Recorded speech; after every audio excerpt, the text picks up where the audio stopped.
Assalamualaikum warahmatullahi wabarakatuh. Selamat malam, perkenalkan nama saya Amalia Dinda dengan NIM 2018 10 11 03 11 580 dari Fakultas Hukum Universitas Muhammadiyah Malang. Malam ini saya akan menjelaskan mengenai naskah akademik, yang mana ini ada dalam praktikum hukum tata negara dalam materi ilmu perundang-undangan. Naskah akademik sendiri merupakan hasil penelitian atau pengkajian hukum dan hasil penelitian lainnya terhadap suatu masalah tertentu yang terjadi di masyarakat agar dapat dipertanggungjawabkan secara ilmiah dalam pembuatan suatu rancangan undang-undang atau rancangan pembuatan peraturan daerah. Sebelum Undang-Undang nomor 12 tahun 2011 berlaku, penyertaan naskah akademik ini bersifat tidak wajib atau bukan suatu keharusan. Namun setelah berlakunya, Presiden, DPR RI, dan DPD wajib menyertakan naskah akademik dan rancangan peraturan daerah provinsi, kabupaten, dan kota. Juga naskah akademik disertai dengan penjelasan atau keterangan dari naskah akademik tersebut. Sistematika dari naskah akademik sendiri itu terdiri dari beberapa bagian, yaitu yang pertama ada judul, kata pengantar, daftar isi. Di bab 1 itu berisi tentang pendahuluan, di bab 2 berisi tentang kajian teoritis dan praktik empiris, di bab 3 berisi tentang evaluasi dan analisis keterkaitan peraturan perundang-undangan, di bab 4 ada landasan filosofis, yuridis, dan sosiologis, di bab 5 ada jangkauan arah pengaturan dan ruang lingkup materi muatan undang-undang peraturan daerah provinsi atau peraturan daerah kabupaten atau kota. Lalu di bab 6 ada penutup, selanjutnya ada daftar pustaka, dan di lampiran ada rancangan peraturan perundang-undangan. Dalam setiap bab biasanya terdiri ada beberapa subbab. Misalnya di bab 1, di bab pendahuluan yang biasanya itu berisi tentang latar belakang, sasaran yang akan diwujudkan, lalu identifikasi masalah, tujuan, metodologi, penelitian, dan kegunaannya. Latar belakang sendiri terdiri atas pemikiran-pemikiran atau alasan mengapa perlunya penyusunan naskah akademik ini yang akan digunakan sebagai acuan dalam pembentukan peraturan perundang-undangan. Selanjutnya ada identifikasi masalah. Biasanya ini berisi tentang 4 pokok masalah, namun ini menurut saya bersifat tergantung akan materi atau peraturan perundang-undangan yang akan dibuat. Namun biasanya itu berisi tentang permasalahan apa yang dihadapi dalam kehidupan berbangsa, bernegara, dan bermasyarakat, serta bagaimana cara mengatasinya. Terus mengapa perlu rancangan undang-undang atau rancangan peraturan daerah sebagai dasar pemecahan permasalahan terkait. Lalu ada apa yang menjadi pertimbangan atau landasan filosofis, sosiologis, dan yuridis pembentukan rancangan undang-undang dan rancangan peraturan daerah ini. Lalu ada sasaran apa yang akan diwujudkan, juga ruang lingkup pengaturan, jangkauan, dan pengaturan dari peraturan perundang-undangan ini. Selanjutnya ada tujuan dan kegunaan penyusunan naskah akademik.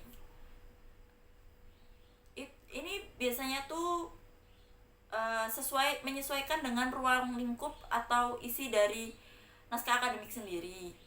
Jadi bergantung pada tujuan mengapa dibutuhkannya dibuat peraturan perundang-undangan, dan bisa mengacu pada pertanyaan-pertanyaan atau identifikasi masalah yang sudah dibahas di sebelumnya.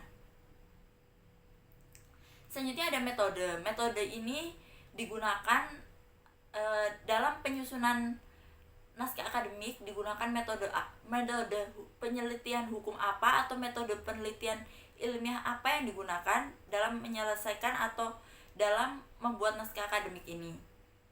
Selanjutnya di bab 2 ada kajian teoritis dan praktik empiris. Kajian teoritis ini biasanya berisi teori-teori yang ada atau yang berhubungan. Lalu selanjutnya ada kajian terhadap asas atau prinsip yang terkait dengan penyusunan norma, yang mana itu memperhatikan berbagai aspek kehidupan terkait dengan sebelum dibuatnya peraturan perundang-undangan ini.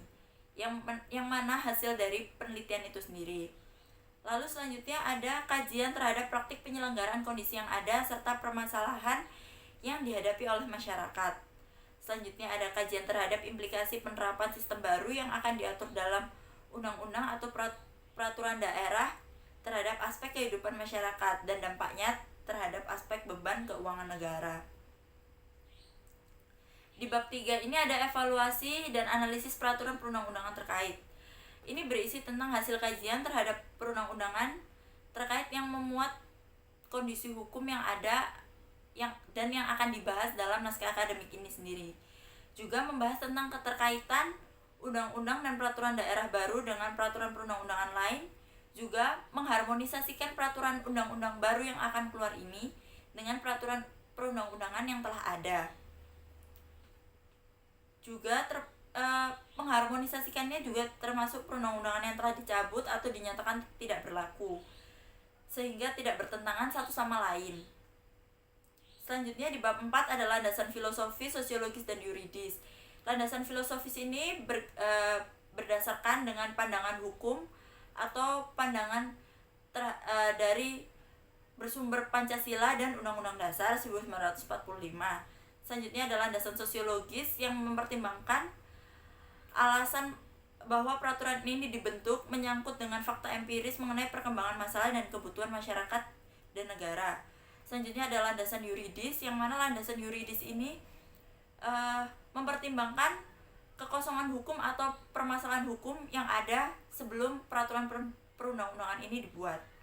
Selanjutnya ada jangkauan arah pengaturan dan ruang lingkup materi muatan undang-undang, peraturan provinsi dan atau peraturan daerah kabupaten atau kota, yang berisi tentang ketentuan umum memuat rumusan akademik mengenai pengertian istilah atau frasa, juga materi yang akan diatur, ketentuan saksi, dan ketentuan peradilan. Selanjutnya di bab penutup, ini berisi tentang simpulan dan saran. Simpulan ini rangkuman pokok dari pikiran yang berkaitan dengan naskah akademik ini.